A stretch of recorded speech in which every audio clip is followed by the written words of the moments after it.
உலகில் மனிதனின் வாழ்க்கை எப்படிப்பட்டது என்பதை குறித்து யோபுவின் புத்தகத்தில் அதிகமாக பேசப்படுகிறது. 14:1 மனிதனின் வாழ்வு குறுகினதும் சஞ்சலம் நிறைந்ததுமானது. 10:20 யோபு என் நாட்கள் கொஞ்சமல்லவோ என்று உரைக்கின்றார். 7:1 காலை துவங்கி மாலையில் முடியும் ஒரு கூலிக்காரனுடைய நாளை போல் இருக்கிறது. 9:25 கடிதங்களை வேகமாக கொண்டு செல்லும் அஞ்சற்காரரின் ஓட்டம் போன்றது. 9:26 சமுத்திரத்தில் வேகமாக ஓடும் கப்பலை போன்றது. இரையை பிடித்து கொள்ள வேகமாய் பாய்ந்து செல்லும் கழுகின் வேகத்தை போன்றது, புகையை போன்றது. 7:6 நெய்கிறவனுடைய எரியும் நாடாவிலிருந்து செல்லுகிறதான அந்த வேகத்தை போன்றது.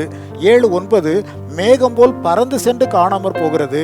8:9 நிழலை போன்றது என்று கூறுகிறார். இந்த விளக்கப்பட்டியல் நீண்டு கொண்டே இருக்கும். ஆனால் மனிதனை இறைவன் படைத்த போது அவன் என்றென்றும் தம்முடன் பிரியாமல் வாழ வேண்டும் என்பதற்காகவே அவர் படைத்தார்.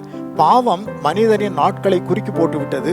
இதை மாற்றி சங்கீதம் 125:1 காண்கிறது போல நாம் என்றென்றும் நித்திய வாழ்வை கொள்ள வேண்டும் என்பதற்காகவே இயேசு இந்த உலகத்தில் வந்தார்.